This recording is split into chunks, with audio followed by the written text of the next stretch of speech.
This edition of The Local Live is brought to you by BizG87, an art gallery and space in Larchmont for artists and entrepreneurs.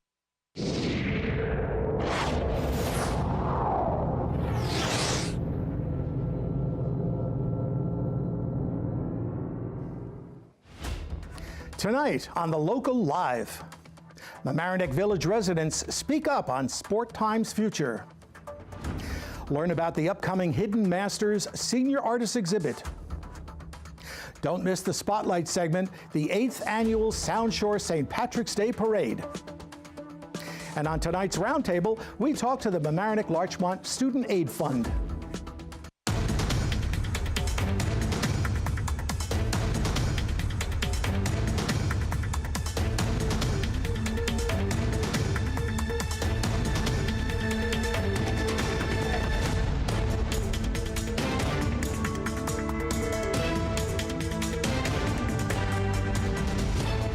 Good evening. It's Thursday, March 21st, the first full day of spring. I'm Mike Witch. Welcome to The Local Live. As the Mamaroneck Village Board considered how to manage its tennis facility at Harbor Island Park, the public weighed in. Since 2002, Mamaroneck has contracted with Sport Time to manage the park's 8 clay courts and the seasonal bubble. That contract is expiring this year, and the board is exploring its options. Playing at Sport Time since I was 4 years old, and I have received incredible lessons that entire time, and I have seen so many amazing pros and created so many amazing relationships that I'd be really sad to see it go. There's a lot of kids who use it, and a lot of kids who have a lot of fun there. It's an incredible facility, and it takes a lot to run, and I admire all the people who run it and all the people who I've known throughout, like, I guess my decade of playing there. Well, this is the perfect time to think out of the box, get together with Sports Time, and have Sports Time take over the camp. Tuesday the 19th was Election Day in Larchmont Village. 3 incumbents ran for re-election unopposed. Jerry Bernstein got 138 votes to remain village justice. Trustee Malcolm Frauman got 145 votes, and Trustee Carol Kazaza Herman, the deputy mayor, got re-elected with 142 votes. Last week, Westchester County Executive George Latimer responded to Con Edison's announcement of a moratorium on new natural gas hookups after March 15th. Latimer stated the fight is far from over, as the county is taking steps to reduce the impact of the moratorium. The deadline imposed by the abrupt announcement to place a moratorium on gas hookups throughout most of Westchester is now here. This is serious and threatens important development projects in Westchester County, towns, cities, and villages. We said in January that the March 15th deadline was far too soon, and now we see just how quick it was.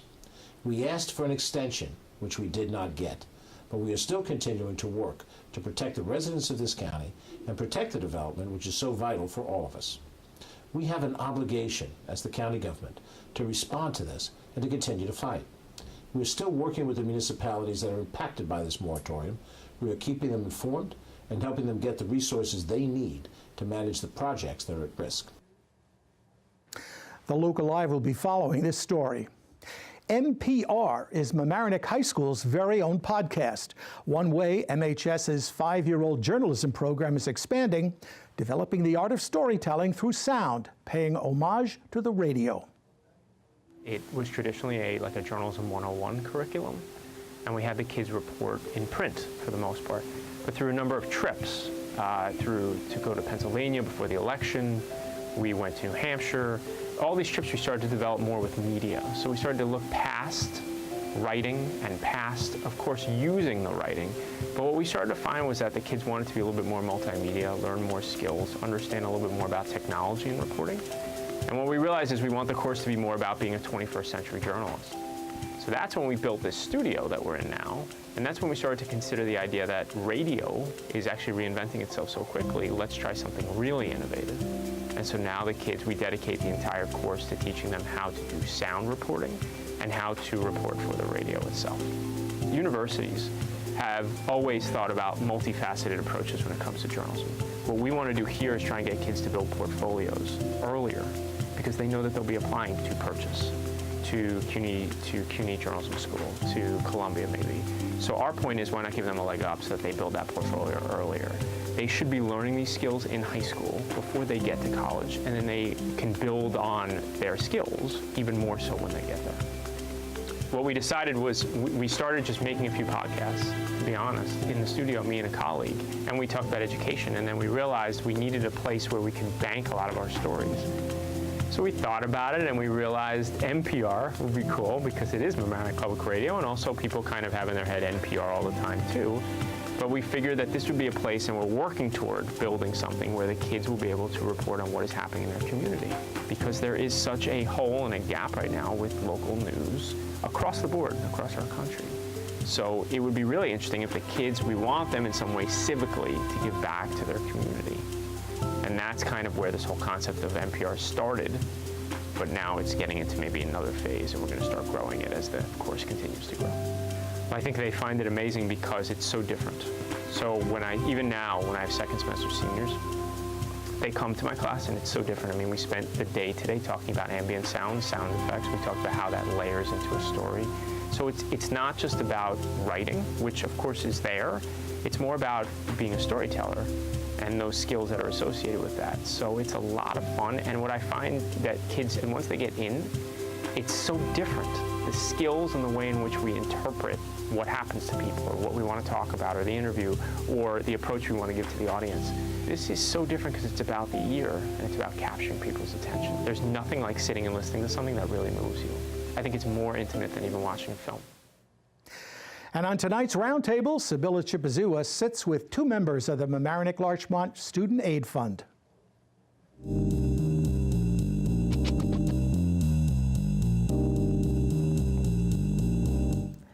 Hello, good evening. I'm Sibylla Chipazua, your host, and welcome to the Roundtable. The topic is the Mamaroneck-Larchmont Student Aid Fund, an organization that has helped making attending college a reality since 1937. So the annual needs-based college scholarships are funded by donations from the community. And tonight I'm joined by two members, Lynette C., who is the president of the Student Aid Fund, and Nancy Pearson, the scholarship coordinator. Thank you for joining me. Thank you for having us. And if you would like to participate in the conversation at home or wherever you may be with a question or a comment, please get in touch. The contact information is on your screen now. So last year, the Student Aid Fund gave out 60 scholarships to MHS students. Obviously, there was also an increase in application numbers as well from previous years. I mean, and I think that was about 15% of the graduating class, right? Yes. So, yeah, can you, I guess, take us through the history of the Student Aid Fund? Yes. Actually, the Student Aid Fund, as you said, started in 1937. And it was started by, it was just a project of the Mamaroneck-Larchmont Parent-Teacher Council. So parents and teachers saw this need, and we really was trying to respond. So interestingly enough, when we first started, we gave out loans, interest-free loans, under $200 per student. And we did this for a number of years until I think around the 1970s. Then we gave out loans and scholarships. And then by the 80s, we moved to all scholarships. And last year, we really had a record number, as you mentioned. The applications and the scholarships we gave out were up 30%. So that was a really huge increase. And it was so large that we actually had a special appeal, and the community really chipped in and helped and enabled these students to receive the scholarships they needed. That's great. I mean, how was that, coordinating all of that, Nancy? Well, it was we started being able to increase because we had our first big gala, the birthday bash. It was our 80th birthday. So we had been able to increase our scholarships, I think the year before that. But then this one, again, the need just was so great. So it was great. The community stepped up, and we were able to do it. So how long have you been a part of the Student Aid Fund, and I guess what drove you to want to be a part of this? And were you beneficiaries? Do you know any beneficiaries from, if you are from around here? Yeah, could you tell us more? Well, this is my 5th year. I started and then I was the treasurer for a couple of years, and then I moved into this role. So I think, as you mentioned, about 1 in 7 students graduating are recipients. So I think we both probably know recipients. We did not go to, neither one of us went to school here. So. But I'm finishing my 3rd year. My family actually, with a very similar organization in Pennsylvania, was helped through college, into college. So it was, it was the place to put my efforts. What do you think about, I guess, the rising costs of college? I'm sure when you think back, if you attended, what that was like to, I guess nowadays, and I guess, that growing gap, between the rich and the poor. One side's getting more and more, and the other, it seems, is getting less and less. I mean, I think that's why something like this, the Student Aid Fund, is so important in our community, and that the need, we've been seeing the need increase. We basically give out as much as we raise. So we would love to be able to give more, and if the community, it's very generous already, if we were to get more, the students would really benefit. We have seen, that's why we've seen an increase in scholarships and applications. I think what we hate to do is have students really come out with a lot of debt. So this is one way to try to reduce the debt they come out with. Right. I agree. I mean, I think loans are there. There's a lot of scholarship out there if students know how to access it, but you just cannot meet the numbers that these colleges are asking for without help now. Yeah. Okay. Well, not to end on a bit of a sour note, but we'll be right back after these messages. Please stay tuned. Do you need space for a meeting, conference, or presentation? LMC TV has what you need. Our 768 square foot studio space is ideal for many types of productions, readings, recitals, rehearsals, and workshops. The space has video recording capability, as well as daylight temperature lighting, green screen, and stage. 2 additional rooms at 208 and 156 square feet can be used for any of your needs. Auditions, meetings, classes, workshops, one-on-one instructions, and more. Both rooms feature video monitors with Chromecasting capability, making presentations a breeze. To reserve one or more of our spaces, contact us at reserve@lmctv.org.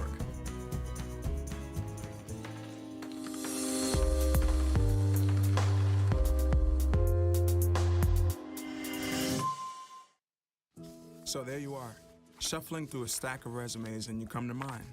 This is it, first impression, my way in. But can my resume show you how I truly stand out? Like that I was studying, going to night school while working 2 jobs just to help my parents pay for groceries. Or being the first one to always step up. No, that's something you just can't put on paper. Look beyond the resume and discover new ways to develop great talent that is dedicated, hardworking, and determined like me. Welcome back. I'm here with the president and the scholarship coordinator of the Mamaroneck-Larchmont Student Aid Fund. We were just talking about just how much harder it has been and why this fund has existed, but it's existed for, decades now, which is really interesting. Can you talk about the recipients, what you look for in applicants, I suppose? I guess I'd say it's not what we look for. They come to us as diverse a group as you'd find in Mamaroneck. 50% are probably first generation to attend college. And that's really exciting for us. That is something that's going to make a difference in their lives. And it's really, I think this is an important point. As you mentioned, it's on need-based. So it's not, we don't look at grades, we don't look at activities. SAT scores, yeah. It really is based on how the family's ability to pay and how much the family needs. Right. And we support, and this might be another interesting point, our students attend 2-year schools, 4-year schools, public schools, private schools. Okay. And we also support students who may go to technical programs after school. Right. So it's not just the traditional college that one may think of. Oh, that's great. That's good to know. And can I say one more thing? The scholarships are they're kind of a 2-year scholarship, but that's 4 semesters, and those 4 semesters can be used over your first 2 years. You can go into the 3rd year. We're talking about whether you can go into the 4th year, because sometimes attending college on a, year by year by year can be difficult for some students and some families. And so we're trying to be flexible. We really only have enough funds to fund a scholarship for 2 years. And speaking of that, what are ways that people can both donate to the fund and I guess get more involved in a hands-on way? And then, yes, people who, or students rather, who are interested in applying. So who do we want to start? To the students, how they apply.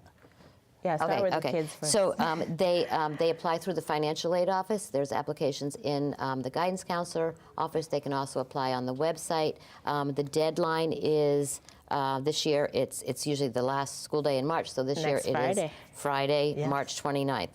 And they return the application to the financial aid officer, Marcia Burkett, and the kids all know who she is and where she is. Right. She actually really helps them with the application. And that helps us. Thank you.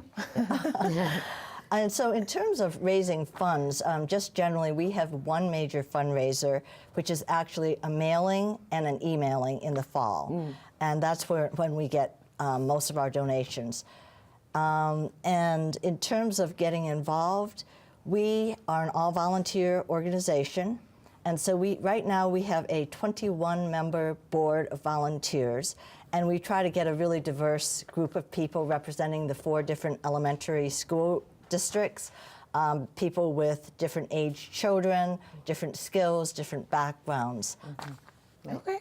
So now you have both previously served on the Mamaroneck School Board. Are there any things like, I guess, skills or experiences from that have translated into running the Student Aid Fund, you think? I don't know if I'd say skills or experiences. Probably Lynette, being president, she's taken some of her things. But it's probably the interest that has stayed the same. So you go on the school board because you're interested in the education, and because it's the Mamaroneck District, school board, you take it through graduation. But we all know, we have our own kids, we all know that's not where education stops. Right. So you really need to take it forward. So I think when you graduate from the school board, you want to make sure your kids graduate from the school. Our kids, our community kids, graduate from the school and then go on to college. So it's more the interest that we take it forward. I would say what may have helped is just knowing how the schools work, whom to talk to, having the connections with the guidance office, with the principal of the high school. So that's probably been the only real help there. Right. Oh, cool. So I guess now we're going to have the opinionated session, if you will, of our segment. So there are 2 hot pieces of news that have been around recently. We're going to start a little locally, 2 towns over. The College of New Rochelle, it's closing this summer, apparently due to, some financial things happening behind the scenes. Or what are your thoughts on that? I guess it's shifting the lens a bit more to the institution than, the people applying and working for it. Yeah. I think it's sad. College of New Rochelle is a great, good school, and it's a great opportunity for the kids that want to stay local. It had a lot of offerings. We're glad. I want to say something that's not true. Did Mercy? Mercy did. Picked up, and that's good because some kids are really caught in the middle. Yeah. So no, it's a sad thing to see a school close. But I think it's an expensive thing to run a school, and I don't know what their financial. Yeah, I don't know issues the were. details either, but yeah. Yeah, it was a good local option, as Nancy said. Yeah, so I knew a few really people too that bad. did pre-med there, and I do believe. I think that a number of our teachers got their Masters of Teaching there as well, because you do that at the same time you're staying local. Yes. Okay. And the second, I guess more nationally now, if you will, involving some members of the affluent members of our society, the college admissions scandal. People would make the argument, if you have the money, why don't you pay for tutors or, someone to coach your kids in whatever sport, then I guess produce fake news and send it off to colleges. I think the extent to it has been just really appalling. But it really puts to light the students we work with have none of those advantages. So it really makes us think about, the gap between what others with money can afford for their children and to help them along. versus our kids really are not in that position at all. They're highly dependent upon the resources that the Mamaroneck High School can give them. Right. Any more thoughts on that, Nancy? Or No, it's yeah, it's been interesting and a lot. It's very sad to see something like that. So yeah, definitely, needs-based. Like you said, you're dealing with a different crowd. Okay, I mean, again, if you would like to apply and you're an MHA student, you can visit www.mlsaf.org. Again, the deadline is Friday, March 29th.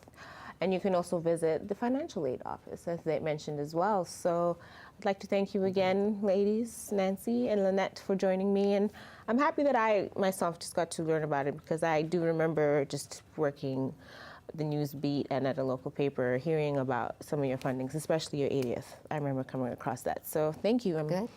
Thank you very much. happy you got to spend time with us at The Local Life. And Thank you. Thank you for watching at home. Stay tuned for more of The Local Life.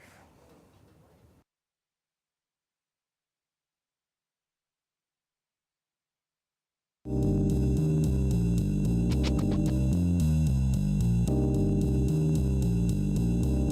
a young age, I was interested in local news and just wanted to find a way to get involved. A friend who lives in Mamaroneck suggested checking out LMC TV. After my first tour of the station, I was eager to volunteer. I first volunteered on election night of 2014 when I was in 8th grade. I was amazed by how many people were working behind the scenes to put together a live broadcast. And after volunteering for a variety of shows, I started working on The Local Live. As a local news show, it was everything that I was interested in and more. For my first time, I would work camera, but of course it was more than that. Before I knew it, I was editing the script and gathering graphics. LMC allowed me to understand the culture of broadcast news and allowed me to adapt to such a fast-paced environment. And Shayla Navarro, the former news producer, encouraged me to get in front of the camera and report on stories I found interesting. There was nothing I couldn't do, and that is what's so special about LMC. The opportunities are truly endless. I was able to take my skills from Local Live and apply them to cover varsity sports and municipal meetings. The support of everyone here is unmatched. This ultimately allowed me to realize that journalism was a career I wanted to pursue. After being exposed to the behind-the-scenes aspects as gathering experience in front of the camera, I knew I wanted to be a journalist. As a high schooler, being able to know your career path when looking at colleges is invaluable. Without my news writing skills developed here, I would never have been involved with my school newspaper, where I'm now the editor-in-chief. I'll be heading to journalism school in the fall and would not have been able to do that without the support of my LMC TV family. Thank you, LMC TV. And thank you, Jack. Breanne McEwen now brings us the highlights from the 8th Annual Sound Shore St. Patrick's Day Parade.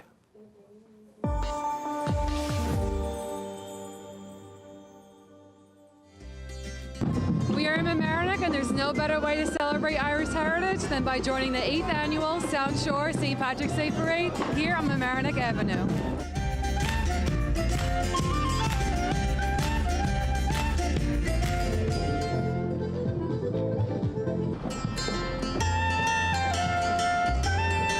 What I love is celebrating our Irish immigrant brothers and sisters. I'm here with my niece, and we're just encouraged because we want to celebrate everything that Mamaroneck has to offer. We want to thank our firefighters. We want to celebrate all the diversity here. I love the diversity.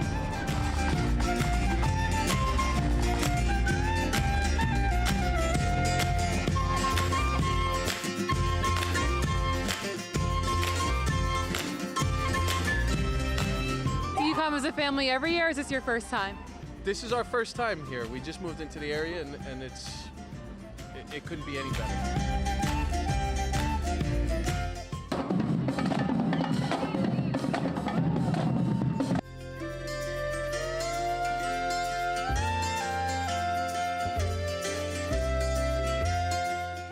So is it everybody's first time coming, or have you guys come here before? We've come before. I have not been here before. All right, so some have been, some haven't been. What's your favorite part so far if it's your first time? Bagpipes. What's your favorite? The Irish step dancers.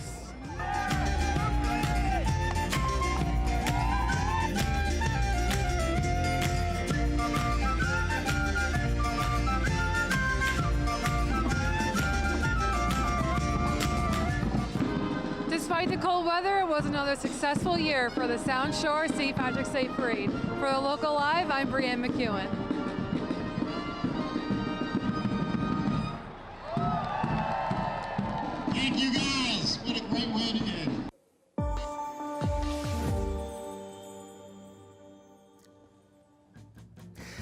Here's what's happening around town. The Town of Mamaroneck Recreation Department and the Acme Mystery Company are co-hosting a murder mystery dinner. The event is on Friday, March 22nd at the Senior Center, 1488 Boston Post Road. Enjoy a buffet dinner while participating in an interactive theater experience. Join voice actor Alan Sklar as he presents a dramatic live reading of one of Ernest Hemingway's best short stories. Sklar has been a voice actor for over 20 years and has recorded over 200 audiobooks. The event at Mamaroneck Public Library, Saturday, March 23rd at 2 p.m. Spend your weekend in style at the Fashion Funds the Cure runway show this Saturday, March 23rd. Watch the dreams of pediatric cancer patients come to life at this fundraiser held at the Westchester in White Plains from 2 to 4. Celebrate Purim this Sunday, March 24th. The Westchester Jewish Center in Mamaroneck is hosting a carnival to honor the holiday. Enjoy games, food, and more from 12 until 2. If you've been feeling under the weather lately, this doctor may have the answers for you. On Monday, March 25th at 6:30 in the evening, Dr. Hiro Izumi will be hosting a health lecture titled A Natural Answer for Hypothyroidism. This informative health session will be held at the Mamaroneck Public Library. LMC Cast. The whole system is fine. All right, cool.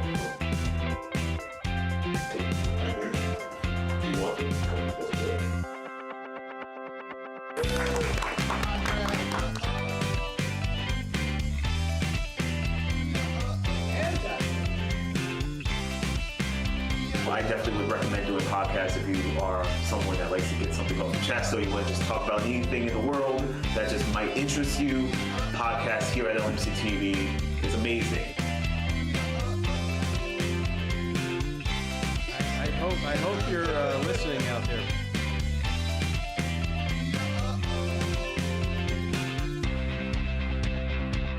LMC TV would like to thank local artist Jamie Lynn at Made, an art studio in Mamaroneck, for creating a beautiful community mural.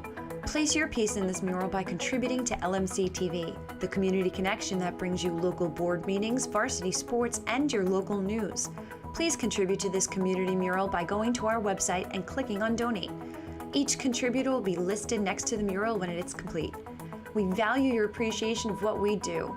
Become a single donor or as a group, go to lmctv.org. The only piece missing is you. In just over a month, Jane Field, the eldest artist in the Hidden Masters exhibit, will be turning 100 years old. You can watch our interview with the artist on our Facebook page. The Local Live got more information from the organizers on the collaboration with At Home on the Sound, the Mamaroneck Artists Guild, and other age-in-place organizations. Thank you for joining me. So, would you like to tell us how Hidden Masters was born? It has been a work in progress for about the last 2+ years. And it was primarily to bring forward the hidden treasures that we have in the art field among our membership at Home on the Sound, New Rochelle Cares, Gramerton Village, RAI, a SPRI organization. These are all aging-in-place organizations to support people in their own homes and the ways they want to live and have lived as long as possible, in collaboration with the Mamaroneck Artists Guild. All right, so this features, like I said, local artists aged 70 to 99. And in fact, the Local Life had interviewed Jane Field, who happens to be the eldest, and she's turning 100 quite soon. Do you want to talk about how artists were chosen and, yeah, what it's been like organizing this with them? Well, there were two processes. One is Friedhilde put a call out through all the organizations to find people who wanted to be found, and got a really nice response, people that were really interested. And we also put a call out through the Mamaroneck Artists Guild to see what members who were over the age of 70, because that was would like to participate. So that's how we so we're 34 artists, in total that will be exhibiting work. It's mostly At Home on the Sound. It's about half and half. Yeah, but it was a really nice response. What can people expect from the exhibit? I think it's just to even found each other and to be appreciated and recognized and validated, because many older people feel invisible. And because they feel no longer worthy, because they don't walk so fast and they don't talk so fast, and life has sort of overtaken them and values have changed. So this is to celebrate what they have accomplished. And one of the interviewees told me when I asked, what does art mean to her? She said that really the art is sort of the process of discovering your own soul. And I thought that was very poignant remark. I think the other thing that they'll experience, which was for me almost, I'm an artist, so finding art is not always the most exciting thing for me, but we interviewed everybody. And the interviewing process was really fascinating, because not only do all these people produce work, and surprisingly amazing work, but they've had really interesting lives. So what you'll find at the exhibit is a book that we put together based on interviews with each artist. It's a paragraph, but speaks to who they are as people and the influence art has had in their lives. So not only will you see work, but you can walk home with the book. Oh, that's great. Yeah. Are there any other events or programs that are associated with this exhibit? There will be a panel discussion with 4 of the artists, and Judith Weber and Sarah Kobel are going to be the moderators. And then Judith is going to do a demonstration workshop. Well, hands-on, I'm Hands-on. hoping. It's a memory workshop. It's a mixed media collage. It's what I do with a lot of people my age, which is fun because it always elicits not only memories but conversations. And I've been doing that for about 3 years now and loving it. So we'll do both of those things. And the idea is to really give everybody visibility, but also to connect with each other. Yeah, and one of the artists said that she's hoping to this process to find a community of artists. Yes. So that's not the end of it. We hope to have other events and opportunities for the artists to meet, maybe having a potluck supper somewhere down the line. But we didn't plan it this circle. Yeah, this was enough. All right, thank you so much. So if you are interested in Hidden Masters, you can visit www.athomeonthesound for more information on the artists and the organization. And for more information on the gallery, Mamaroneck Artists Guild, which is located in Larchmont, you can visit www.mamaroneckartistsguild.org. Thank you again, Judith Friedhild, for joining me. Thank you. Thank you. Do you have a news tip? Seen anything interesting around town? Is there breaking news in your community?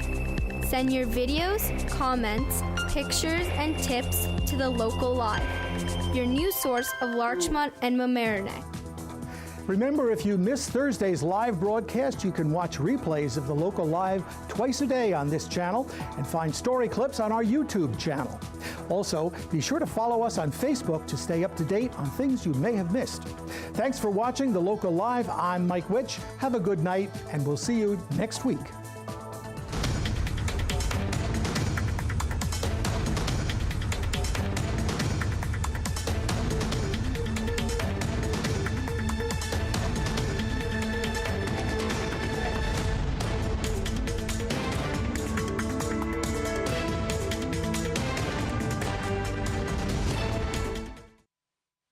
This edition of The Local Live is brought to you by BizG87, an art gallery and space in Larchmont for artists and entrepreneurs. If you are interested in sponsoring this or other programs on LMC TV, contact us for more information.